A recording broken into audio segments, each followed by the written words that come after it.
It's my pleasure to welcome you to the Center for Spiritual Living Carlsbad, where we believe that there is a power for good in the universe, and we can use it.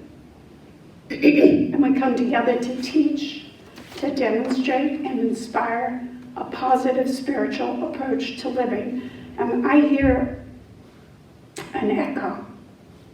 Does anybody else hear an echo? Yes. Okay. Where is it? Maybe where I'm standing. So I'd like to call Linda up. Candle lighting. So we can remind ourselves of the underlying spirit of life and unity in all. So the first light is the candle for life. Life is everywhere present, flowing through each and every one of us. There's only one life. That life is God's life. That life is my life, right here and right now. So please affirm and say with me, I am life. We light a candle for love. The birth of love happens within each one of us when we make room for the Christ consciousness in our hearts and recognize our unity. We are points of love within the heart of God. So please affirm with me and say, I am love. We light a candle for light. The light of God is the presence and the power. We're always walking in the light. We radiate the light of God wherever we are. So please affirm and say with me, I am light. We light a candle for beauty. We're made in the likeness and image of God. We are each whole, complete, and beautiful, just as we are. We accept the beauty of God's perfection as our perfection now. Please affirm and say with me, I am beauty. We light the candle for joy. Joy is the very nature of spirit and the true essence of each of us. We celebrate the joy of our own rebirth in the God consciousness. We each bring joy to the world. So please affirm and say with me, I am joy. And lastly, we light the candle for peace. Today and every day, we open our hearts to peace. We are each a center of peace in our world. So please affirm and say with me, I am peace. And I invite you to take a moment and recognize your own inner light that is always shining from within as we take a moment to honor our metaphysical practice of wholeness, oneness, and mental healing through the practice of universal spiritual principles. Thank you, Linda. And I would like to do a prayer treatment right now. I changed the order a little bit. So if you would be comfortable, I'd like you to just put your feet on the floor and just take a breath. And breathe in today, this beautiful world.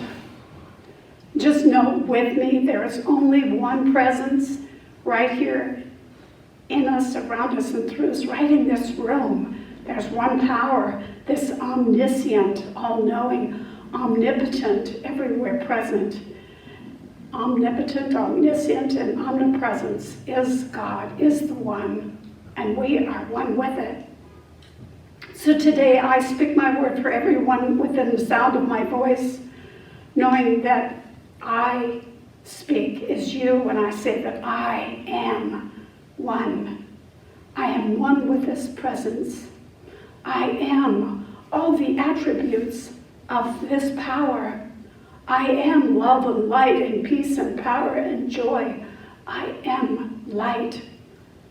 That's who I am. And at the core is peace, the peace that passes understanding.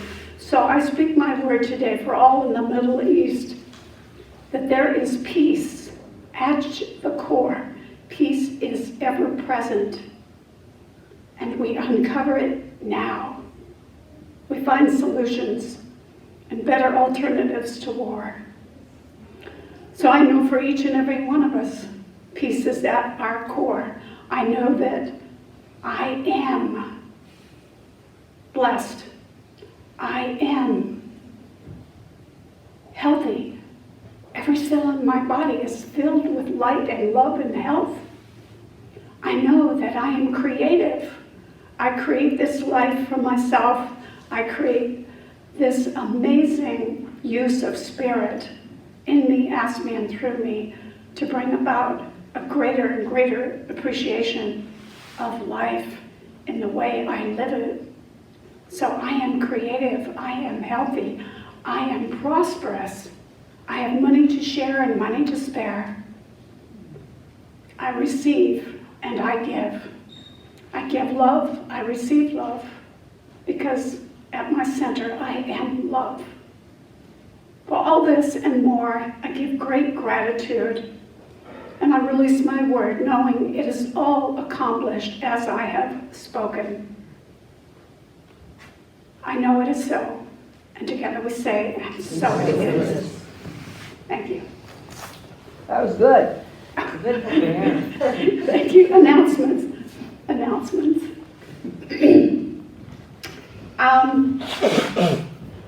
Good morning, Michael. Good to have you. So join us for fellowship afterwards. Come in. We're going to have some special treats. Did you see all the treats out there?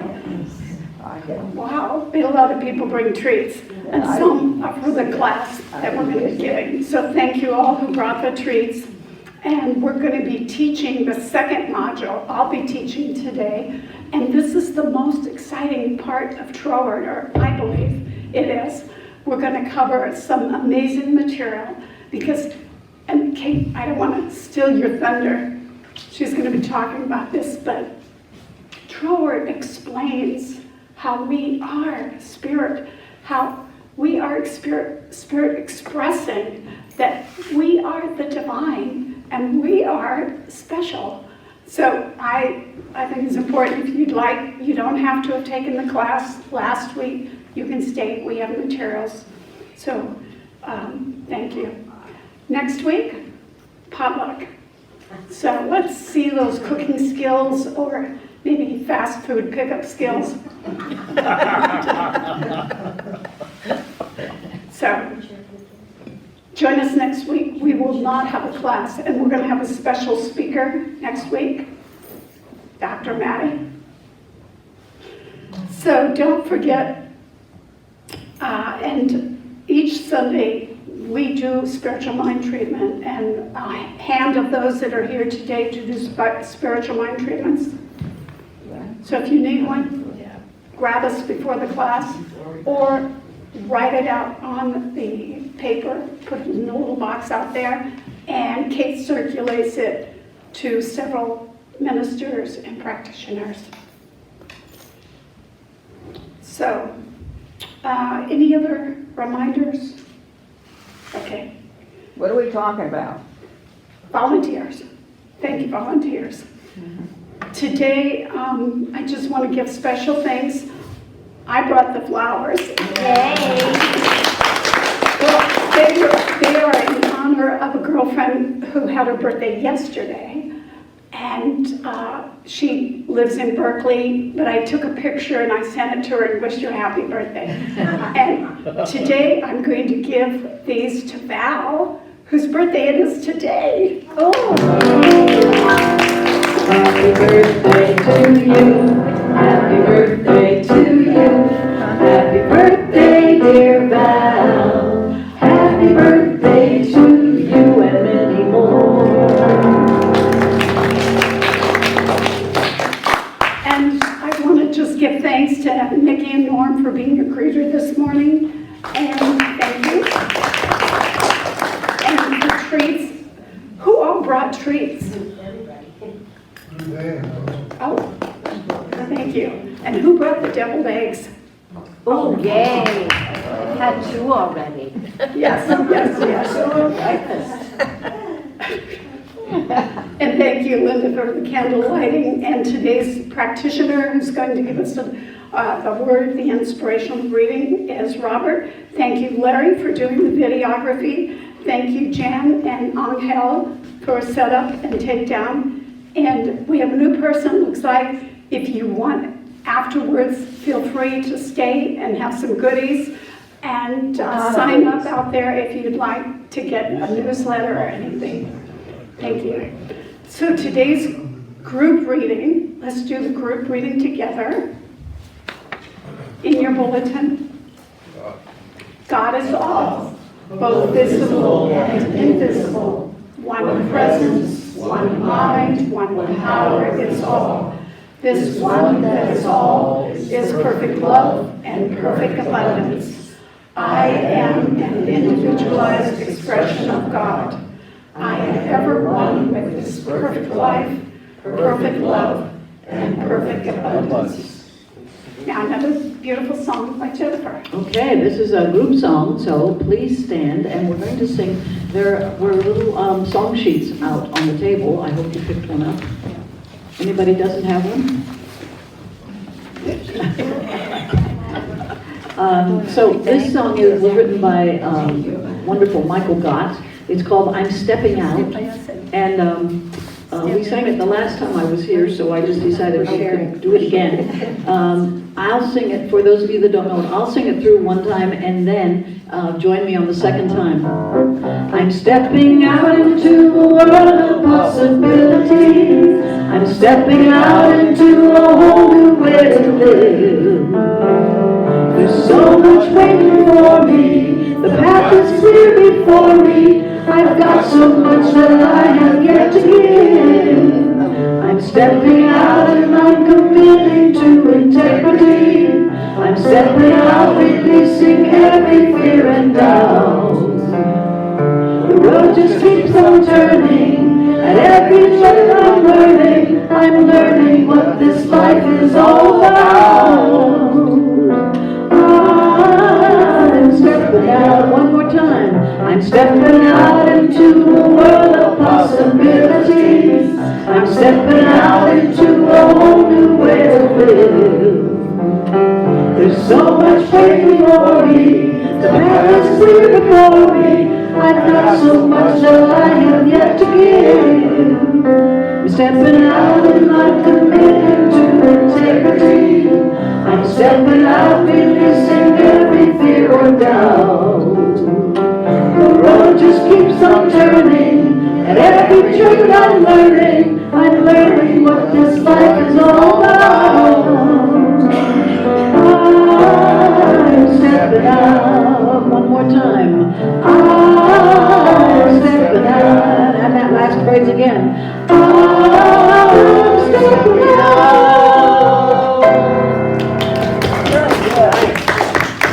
And give yourself a hand. Thank you all. So I'd like to invite Robert Brown up for our inspirational reading.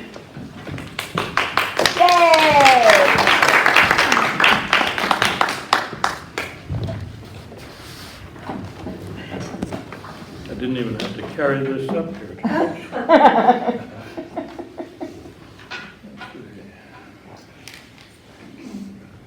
Okay, now you can hear me. So today's reading is actually two of them. I submitted two different ones to Kate. She said, well, read them both. So I said, all right. I'll read them both. So the first one is from Living the Science of Mind by Ernest Holmes. Even as what we did yesterday set the law of life in motion to create what we are doing today, so what we are doing today sets the same law in motion to create what will happen to us tomorrow. What we did yesterday is carried over into today, only because we give our consent to it. What we are thinking and doing today can create the kind of tomorrow we wish to experience if we will change our outlook on life. But since today is the only day in which we live, and yesterday has forever passed, the change that we need to make within ourselves must be made today. And so we have to live each day as though it were complete and perfect within itself. We have to live each day as though all the joy there is in the universe were ours now. And we have to live each day as though all the joy we ever expect to experience were ours now. If we make every day a day of praise and thanksgiving, a day in which we recognize the divine bounty and the eternal goodness, and if we live today as though God were the only presence and the only power there is, we would not have to worry about tomorrow. And the second reading is a shorter one from Thomas Troward. I refuse to say Troward. I don't know why, but just very stubborn. My mind is a center of divine operation. The divine operation is always for expansion and fuller expression. And this means the production of something beyond what has gone before. Something entirely new, not included in past experience, though proceeding out of it by an orderly sequence of growth. Therefore, since the divine cannot change its inherent nature, it must operate in the same manner in me.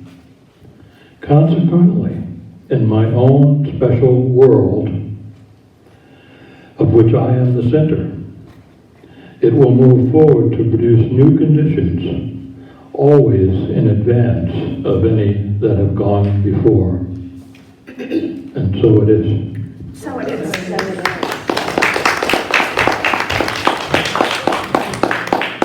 That was good. Very good. Thank you, Good, Elaine. good. Thank you, Robert. One more musical selection? Yes. When I heard what Reverend Kate's topic was today, a song immediately popped into my mind. It's the theme from Mahogany that was a Diana Ross hit. It's called Do You Know Where You're Going To? Do you know where you're going to? Do you like the things that life is showing you? Where are you going to? Do you know? Do you get what you're hoping for? When you look behind you, there's no open door. What are you hoping for? Do you know? Once we were standing still in time, chasing up the fantasies that filled our minds. And you knew how much I loved you, but my spirit was free, laughing at the questions that you once asked of me. Do you know where you're going to? Do you like the things that life is showing you? Where are you going to? Do you know?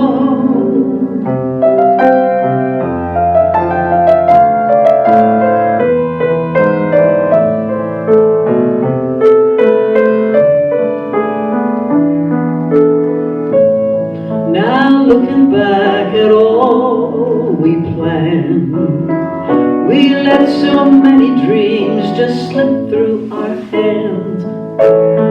Why must we wait so long before we see how sad the answers to these questions can be?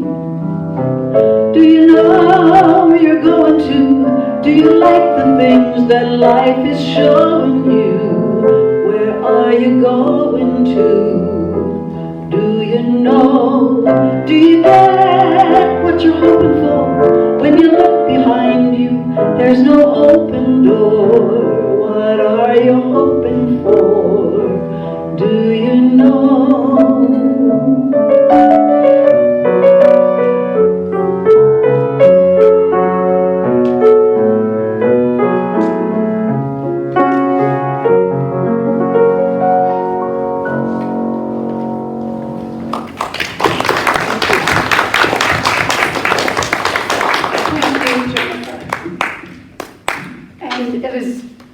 pleasure, it is time to introduce our speaker today, Reverend Kate DuVivier.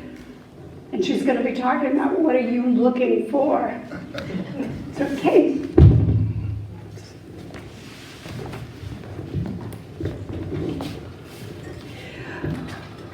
Good morning, everyone. It's so nice to be here. It's so funny. I wrote my talk, and then I went back because it was too long. So I went back to cut my talk and ended up adding just a couple more pages.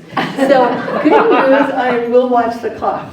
I won't keep you here forever because, well, it's like Reverend Maureen said. Oh, Kate's going to tell you about what Thomas Troward thinks. Well, no, I'm not going to tell you everything about what he thinks.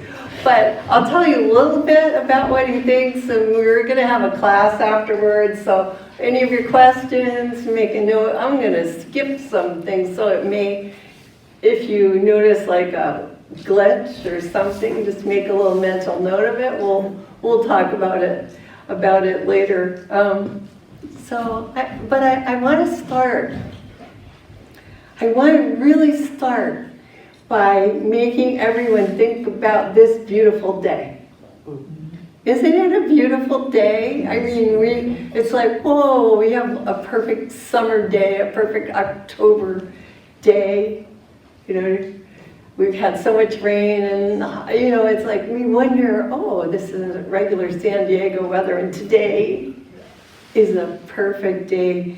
And last night, I just wanted, after I was kind of finished with my shorter version of the talk, I really wanted to get out of the house, and so my husband and I took a drive, and we went down by the ocean, and it was getting close to sunset, looked out, and it was such an interesting sky because overhead it was blue with white clouds, and then as you look to the west, the clouds just sort of turned lavender, and the ocean turned lavender, and if you looked, it was like, oh, you could barely see the difference between the sky and the ocean, except the sun, or I don't know, somehow there was this like pathway of light that went right across the ocean. It was so calm and still.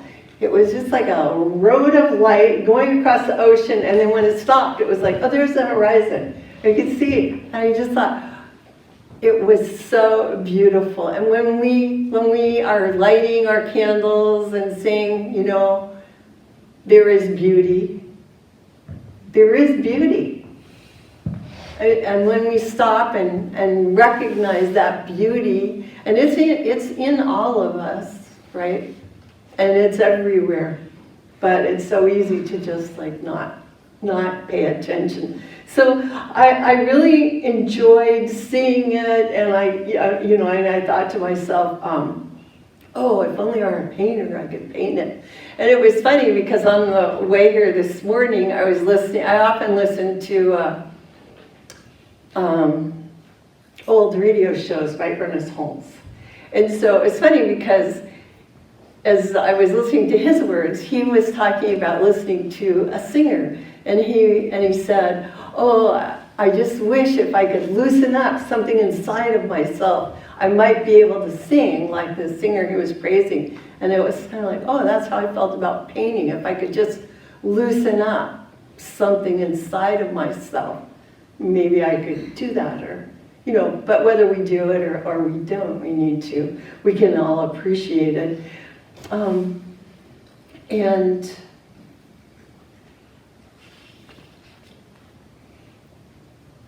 that brings me to the question of the day. What are we looking for? What are we really looking for? Why did you even come here this morning? I always find that coming here on Sunday mornings is an enjoyable way to just kind of recharge my batteries. I get a little bit blissed out for the rest of the week. You know, it kind of has a carryover effect. We come together, and through the experience, not just of, believe me, of what I have to say, but through the experience of being together, we're creating this place, this time and place where we're able to refresh our commitment to the truth, that underneath everything, everything is actually okay, no matter how it may seem. Underneath it all, there is this peace, this calmness, and this love that is always in expansion. And the founder of our teaching, Ernest Holmes, says that what we should constantly be striving to do is to create what he called the spiritual bank account, which is to create kind of a spiritual reserve within ourselves. And people who knew Ernest Holmes always seemed to describe him as being very happy, very, very friendly person who always seemed to enjoy life and love being around other people. And yet he was also engaged in a very deep work of helping other people, as well as having fun and socializing with them. So how do you strike this balance of being engaged with the day-to-day life and yet looking for something more? Maybe enjoyment, your own personal enjoyment. It's really a very personal question when you talk about what you're looking for. And so in a way, each one of us is going to come up with a very specific personal answer, right? So I know Jennifer looks for beautiful songs, for wonderful places to play, for lots of good things in her life. And someone else is looking for something entirely different. There's a wide variety of what our own personal desires will be. Yet, there's an underlying shared truth about the question. And this underlying truth, I think, can actually help each of us accept and move forward on our own personal paths. So you already know that we've been talking a little bit about the works of Thomas Troward. So last week, Reverend Maureen explained that he really influenced Ernest Holmes, who founded religious science and wrote the book, The Science of Mind. And yet, I already heard from someone today in the lobby that the book we're reading is quite boring. So I said, don't read it, just, come to class and we'll discuss it. And that's the other good thing about being all together, is that we get to talk about what we're interested in, make choices about how we want to engage with this teaching, whether we want to go to class, whether we want to read the book, whether we want to just do the discussion part. I recorded a podcast of the book, and you can find it on our website, CSL Carlsbad.org. If you don't feel like reading it, you can go to podcasts and find it there. So we're all making choices about how we're going to interact with the center, with other aspects of our life. And these choices do tend to move us in certain directions. We're always creating certain tendencies. So, embedded in the Bible, and I don't call myself a Bible scholar at all. So to me, it's like embedded in the Bible, surrounded by stuff about don't throw your pearls to pigs. There's this truth. There is a true statement. Seek and you will find. Right? I mean, and we actually take that very literally, word for word exactly. Seek and you will find. Where don't throw your pearls in front of swine is like, that's a metaphor, right? Because nobody was going to do that 2,000 years ago or now. They weren't actually. That's not a word for word. That's a metaphor. But seek and you will find is a direct truth. So what do you want to seek? What are you seeking? And why? I'm sure you've asked this at different points in your life. Maybe not so much like that, but maybe you've just sat down and thought about what should your goals be. And I imagine that if you can look back maybe a few months ago or many years ago, when you did set a precise goal, like I want to do such and such.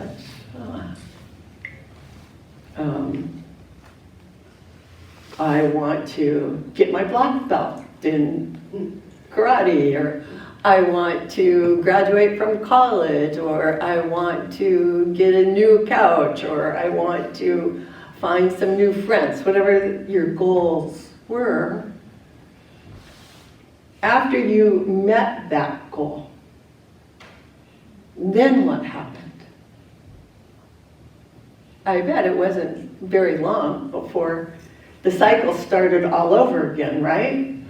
Once you attain your goal, you just kind of automatically begin looking for the what's next. That's like the human condition.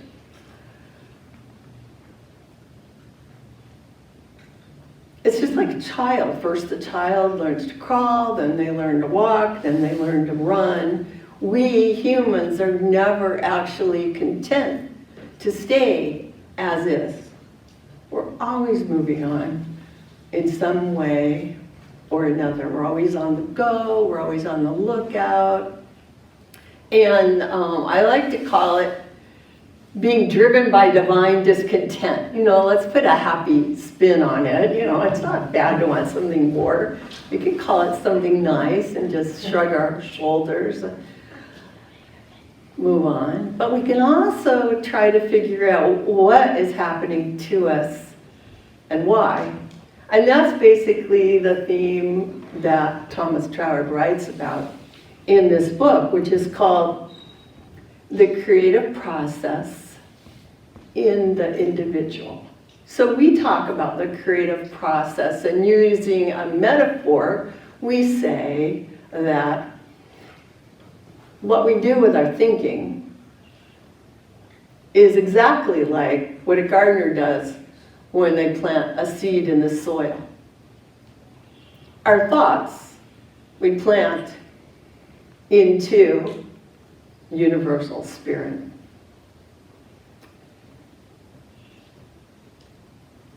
We think of this as the medium of creativity. We think of it as being like the soil that a gardener plants the seeds in.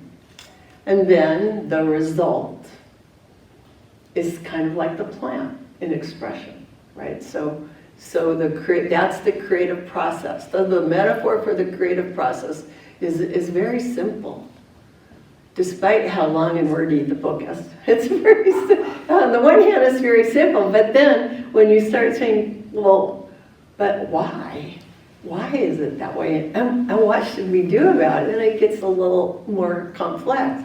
So just having the ability to ask those questions and engage in intellectual thinking is actually, Troward says this, and I agree with it, it is a major attribute that we humans have. So if you think about it, if you've ever played the game 20 Questions, and the first question is like, is it animal, vegetable, or mineral? Right? So Troward refers to those as the three kingdoms, the first three kingdoms, worlds within spirit. Right? Because we say everything is spirit, a manifestation of the spirit. So we have the mineral world, we have the plant world, we have the animal world. And then we have humans, and of course we know we're animals, obviously. We're mammals. But, as much as I love my dog, I know that he is not thinking about the things that we're thinking about today. He doesn't have that intellectual grasp of life, although he does think, because I know he thinks because he gets his way a lot. And I know that he does have emotions because we get his feelings of affection, and we see how he acts towards a cat, which is deep jealousy sometimes. So there's emotions. So it's not that they're inanimate and just walking around. They're just kind of living in the moment. And Troward says, well, so humans are what he calls the fourth kingdom. But he says, but we're not finished, because what we know from the way life is that life is always in expansion, and so we humans are on a pathway to the fifth kingdom. He calls it the fifth kingdom. The fifth kingdom, he says, and it's interesting, it's a state of beingness, of awareness of our beingness, that is not merely limited to the exercise of our intellectual abilities to think, but it's a more evolved state of being in which we truly recognize ourselves as spiritual beings. We know that's who we are. And we fully embrace and identify with this feeling of oneness, which Troward refers to as the divine ideal. So it's interesting. I think everyone that I know in this room, I would say, we kind of reach that fifth kingdom occasionally, and we spend a lot of our lives in, just everyday living. We obviously spend some of our lives in the animal type style too, just simple, what am I going to eat for dinner modes, right? And then we have our more, I'm going to keep track of whose birthday it is and send them a wish. And then we have these other moments, which I believe you could say are what he's talking about. These moments of really high spiritual consciousness. And we can look to Jesus as the way shower, perhaps, you might see in certain ways, of knowing, demonstrating the possibility of living life from a different viewpoint, a higher viewpoint. So when we say, and most of you have heard us say, besides what we're doing, what we're teaching about, we'll say that the purpose of our teaching is to awaken humanity to its spiritual magnificence. This is an idea that is directly linked up to what Thomas Troward was talking about back in the early 1900s. This book was written, I think, in 1910. He had an earlier book written in 1905, and that was his retirement. So the thing that's so interesting to me about him, because so much of what we say you can find everywhere. Like when we talk about creation, well, you can find a creation story in the Bible. In the beginning, in the beginning was the Word. That's pretty similar when you think of the Word as being a way to convey that in the beginning there was thought. Or when you think about all the other stories from all the great,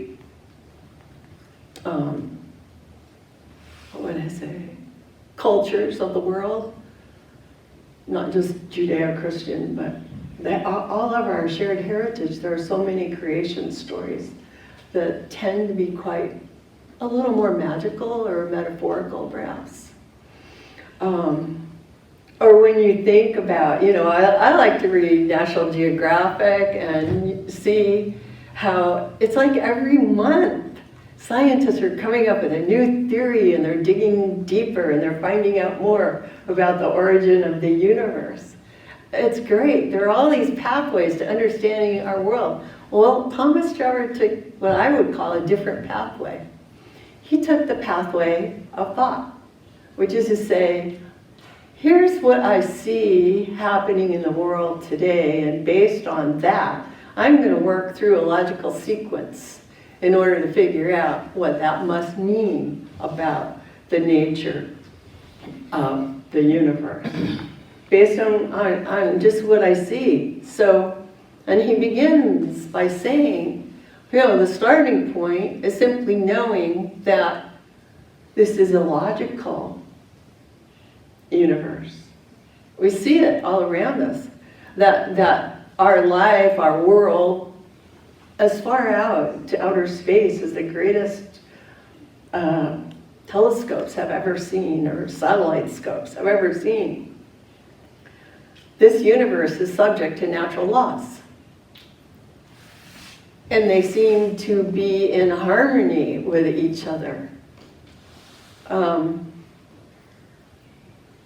Planets just don't suddenly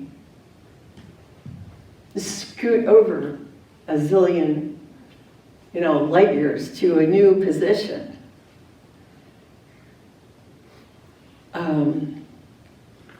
If you look at math, you could say 4 plus 4 equals 8. It equaled 8 yesterday. It equals 8 today. It's going to equal 8 tomorrow.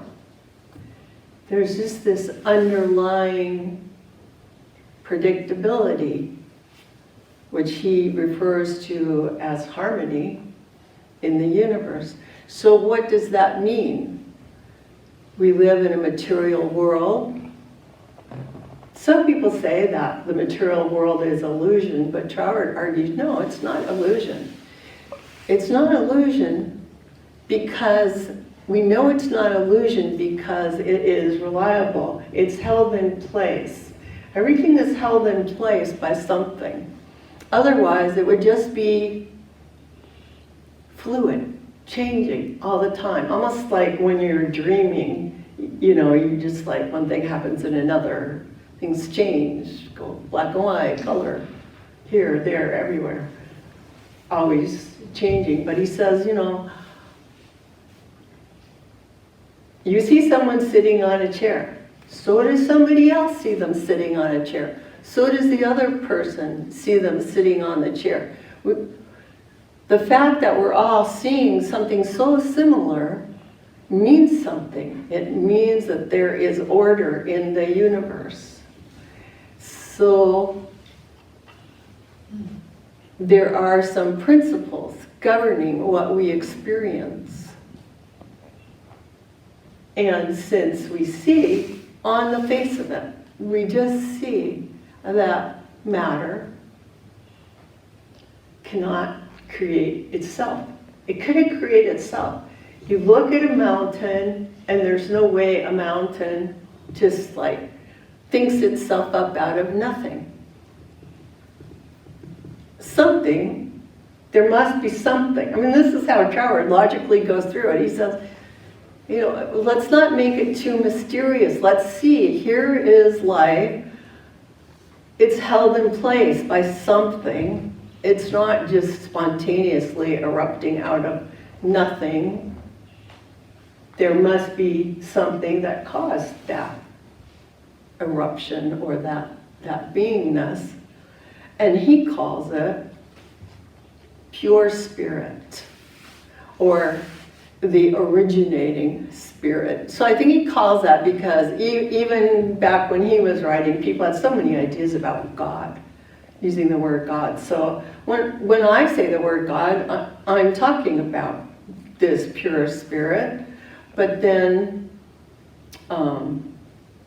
maybe other times when we're talking about God, most people, I think, even now, are thinking about God in the sky, not really part of life, but kind of, the great puppet master in the sky. who says yes or no to your prayers or desires. We don't believe that at all, because we go back to what Troward described as the originating pure spirit and say, except for pure spirit, there was nothing else. Everything that we see must have been made from this originating pure spirit. Because if there was anything before, then that was the pure spirit we should have been talking about. You know, we just got mixed up. So this is like the original something, not material.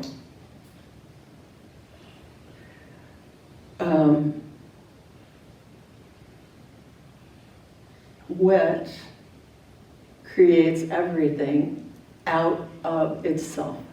How does it create out of itself?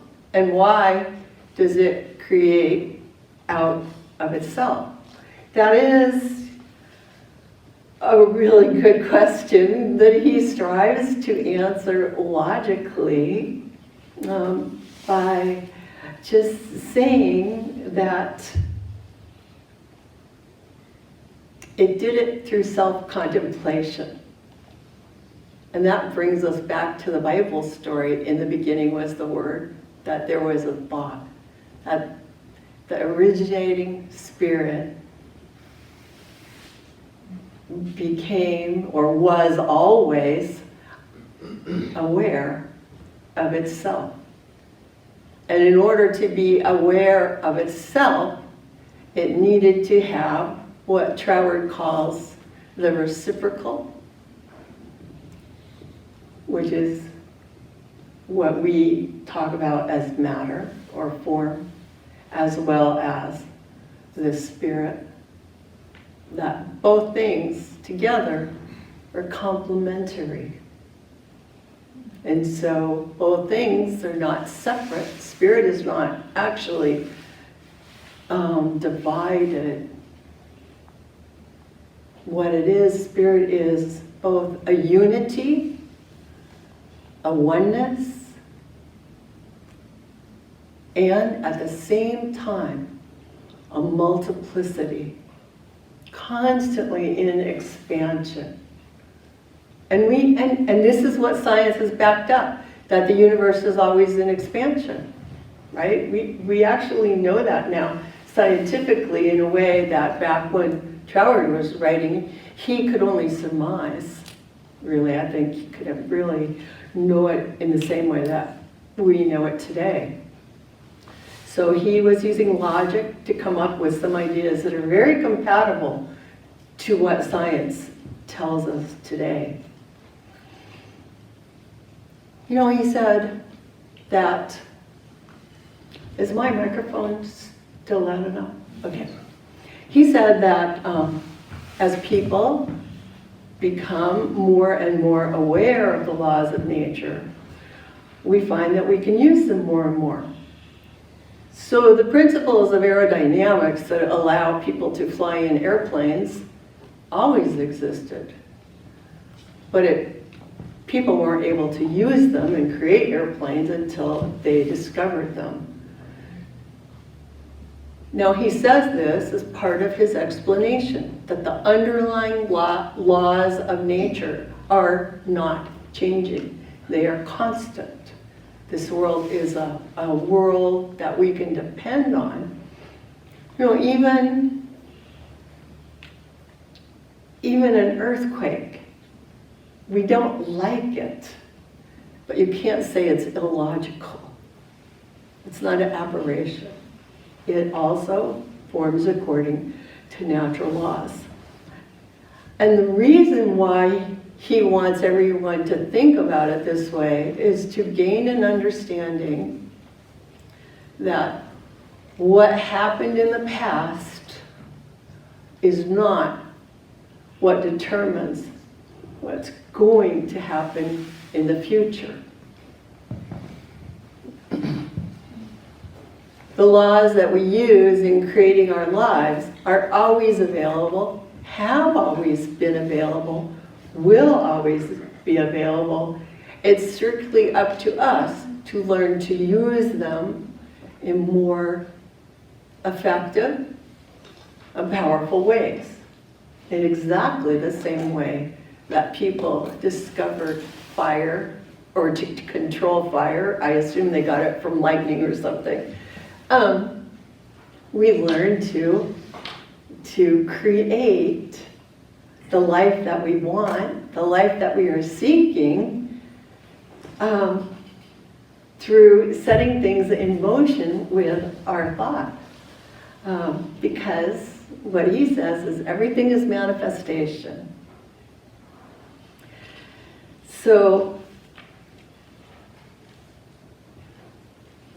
if you get back to the idea of what is it we are looking for, and if you stop and think about the fact that actually each one of us is part of this multiplicity of spiritual manifestation, you realize that this constant need that we have to make progress, to find more and more, is a natural part of our indwelling spirit in expression.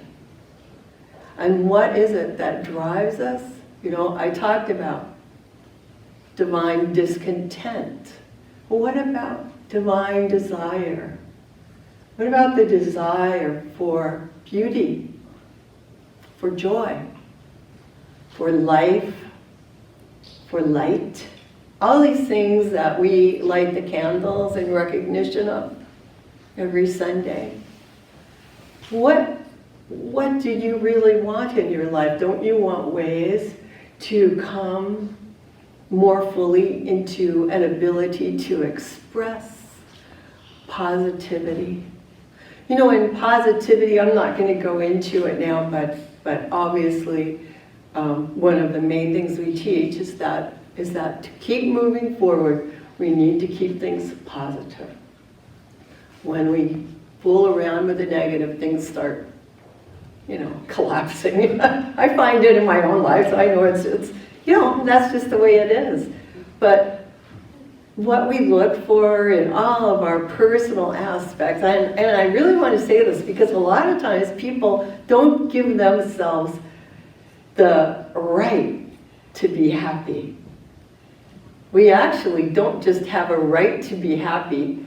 It's our purpose is to find ways to be happy in a very positive way, to find ways to enjoy life in a very positive way. There's no mystery why someone like, like Buddha, or like Jesus, or people that we know of as today as being, spiritual guides and teachers, they're happy people. Why is that?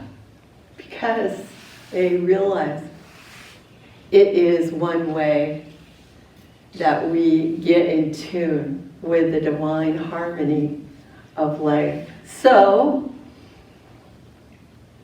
what do we need to do to create the divine ideal of an enjoyable life for ourselves?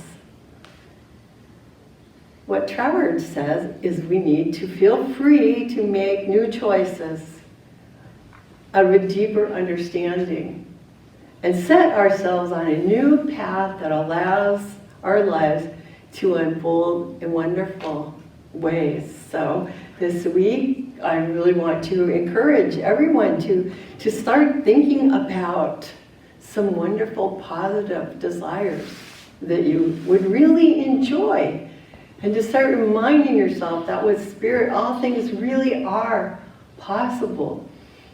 And enjoy yourself. Find ways to enjoy yourself. Find ways to create a little enjoyment in life. There's a lot of things that appear to be hardships, wrong.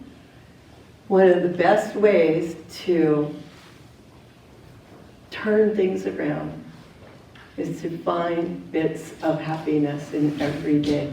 So I'd like to invite you to affirm this with me. I am ready, willing, and able. I am ready, willing, and able to enjoy life more,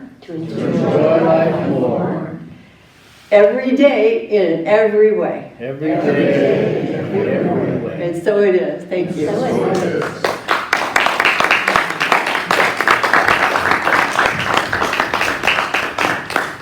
Well, got that back.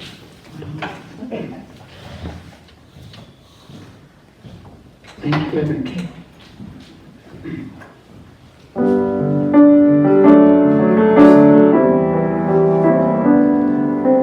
I can be what I want to be.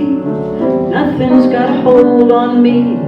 I know the truth and it sets me free. Good is happening to me. I can see what I want to see. Doesn't matter what it seems to be. Life and love are reality. Good is happening to me. I picture what I can see when I remember to believe that life wants me to have the best, to be my best, don't have to settle for less. Happiness is my constant guest. Good is happening to me. Good is happening to me. I can know what I want to know. Mind tells me the way to go. All around me are things that show good is happening to me. I can see the grand design. Everywhere I look, I find life's reflecting my state of mind. Good is happening to me. I picture what I can see when I remember to believe that life wants me to have the best, to be my best, don't have to settle for less. Happiness is my constant guest. Good is happening to me. Good is happening to me.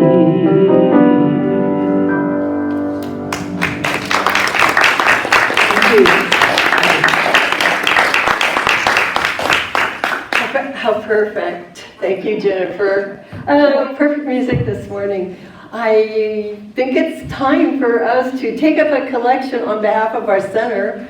So let's just know together that this is a world of abundance, a life of abundance, and that this center is an idea which we share, which is rooted in the truth, that there is good for us, that we ought to have it, and so the center flourishes, and our lives flourish. And so I give thanks for all the abundance that is ours to share with each other, with the center, right here, right now. And so it is. Thank you.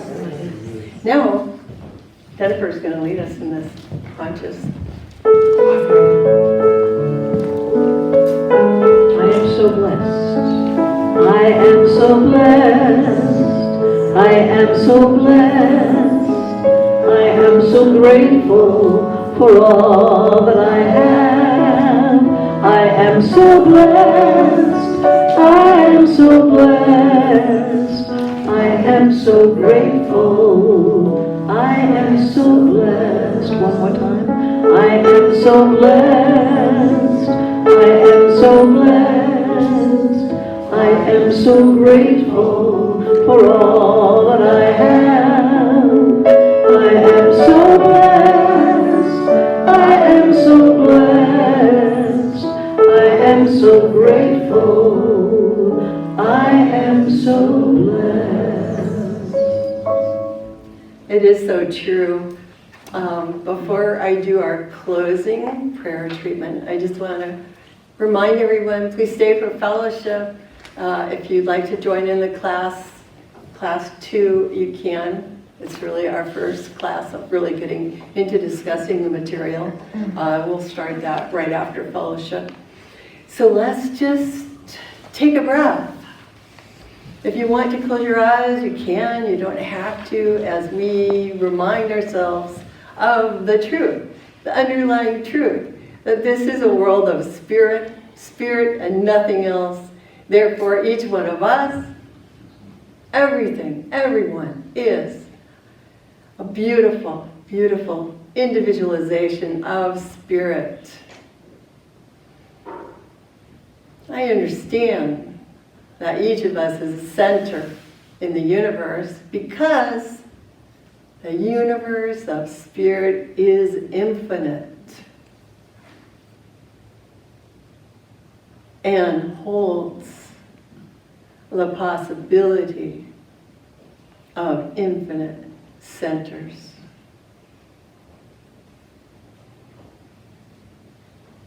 Knowing this, I speak my word on behalf of each and every person here today as I claim on their behalf that this week unfolds for them in wonderful ways,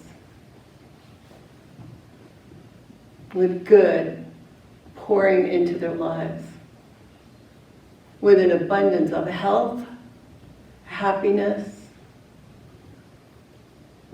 prosperity, and wise and wonderful loving relationships.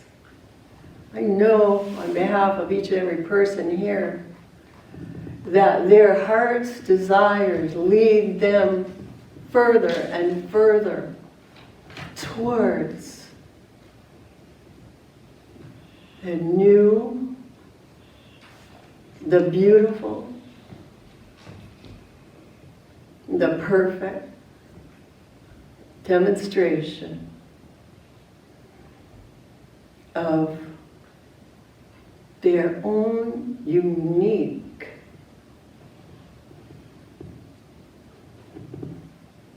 desires, talents, and undertakings. All is well. All is well right here and now. All is well for each and every one of us. All is well for our friends and our families. All is well for our community and our country and our world. I know that underneath whatever seems, there is a truth that is. And as we see it, as we claim it, we bring it into being. We have it now. It is good. I give thanks for this truth, and I turn this treatment, this knowing of the truth, over to pure spirit, over to subjective mind, understanding that all I need to do now is wait. Wait with joy. Joy is already here. I give thanks it is so. I know all is well. And I invite you to know it with me by saying, and so it is.